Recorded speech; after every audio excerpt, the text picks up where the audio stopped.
Assalamualaikum warahmatullahi wabarakatuh. Perkenalkan, nama saya Muhammad Imron. NIM saya 289205010. Prodi saya Manajemen Universitas Pasakti Bekasi. Dengan mata kuliah Manajemen SDM 1 dengan dosen pengampu Bapak Supardi MM. Selanjutnya saya akan menjelaskan tentang materi definisi rekrutmen. Definisi rekrutmen. Rekrutmen merupakan komunikasi dua arah. Para pelamar menghendaki informasi yang akurat mengenai seperti apa yang rasanya bekerja di dalam sebuah organisasi, sedangkan organisasi sangat menginginkan informasi yang akurat tentang pelamar tersebut jika kelak mereka menjadi karyawan.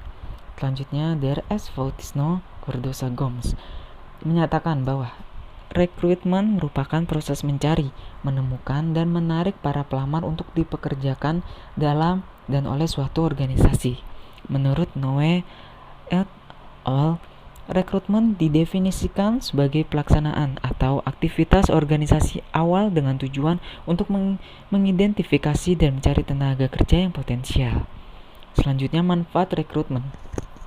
Manfaat dari rekrutmen adalah memiliki fungsi sebagai the right man of the right place, di mana hal ini menjadi pegangan bagi para manajer dalam menempatkan tenaga kerja yang ada di perusahaannya. Melalui rekrutmen, perusahaan juga bisa mendapatkan sumber daya manusia yang potensial dan dibutuhkan untuk mengisi pekerjaan sebagai hasil dari pengisian lowongan dengan spesifikasi yang tepat. Selanjutnya, definisi seleksi. Yang pertama, seleksi adalah sebagian dari proses rekrutmen yang berkaitan dengan penentuan calon atau kandidat mana yang harus diangkat ke pekerjaan. Armstrong dan Taylor 2014. Seleksi adalah proses pengumpulan informasi tentang pelamar suatu posisi dan kemudian menggunakan informasi tersebut untuk memilih pemotongan yang tepat. Menurut Low 2015, seleksi adalah proses lanjutan dari proses perekrutan di mana para calon sumber daya manusia yang telah dikumpulkan menjadi berbagai sumber yang ada akan dinilai dan disaring untuk mendapatkan calon sumber daya manusia yang paling berpotensi dan tepat sesuai dengan posisi yang diinginkan. Selanjutnya, tujuan dari seleksi yaitu untuk menilai kesesuaian kandidat dengan memprediksi sejauh mana mereka dapat menjalankan peran dengan sukses. Hal ini melibatkan penentuan sejauh mana karakteristik dalam pengetahuan, keahlian, kompetensi, pengalaman, kualifikasi, pendidikan, dan pelatihan mereka sesuai dengan spesifikasi dan kemudian menggunakan penilaian ini untuk membuat pilihan di antara kandidat. Armstrong dan Taylor 2014. Selanjutnya, fungsi dari seleksi yang pertama, mendapatkan calon karyawan dengan keterampilan dan kemampuan yang dapat melakukan pekerjaan dengan baik untuk perusahaan. Yang kedua, investasi tidak langsung perusahaan melalui pengeluaran biaya untuk mempekerjakan karyawan baru.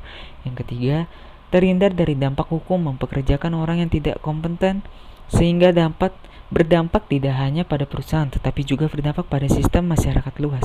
Yang keempat, memperlakukan pelamar secara adil dan meminimalkan diskriminasi. Selanjutnya ada proses dari rekrutmen. Yang pertama, mengidentifikasi kebutuhan akan suatu posisi. Yang kedua, merencanakan perekrut. Yang ketiga, publikasi pengumuman rekrutmen. Yang keempat, peninjauan lamaran yang masuk. Yang keenam, wawancara calon karyawan. Yang keenam, pilih calon karyawan yang berkualitas. Yang ketujuh, negosiasi rincian gaji dan tanggal mulai kerja. Dan yang terakhir, menyambut karyawan baru. Selanjutnya, proses dari seleksi. Yang pertama, screening atau lamaran atau berkas. Yang kedua, tes mengisi formulir lamaran. Yang ketiga, tes kemampuan dan pengetahuan. Yang keempat, wawancara. Yang kelima, pemeriksaan kesehatan. Dan yang terakhir, laporan hasil seleksi. Terima kasih, cukup sekian yang bisa saya sampaikan, kurang lebihnya mohon maaf. Terima kasih. Wassalamualaikum warahmatullahi wabarakatuh.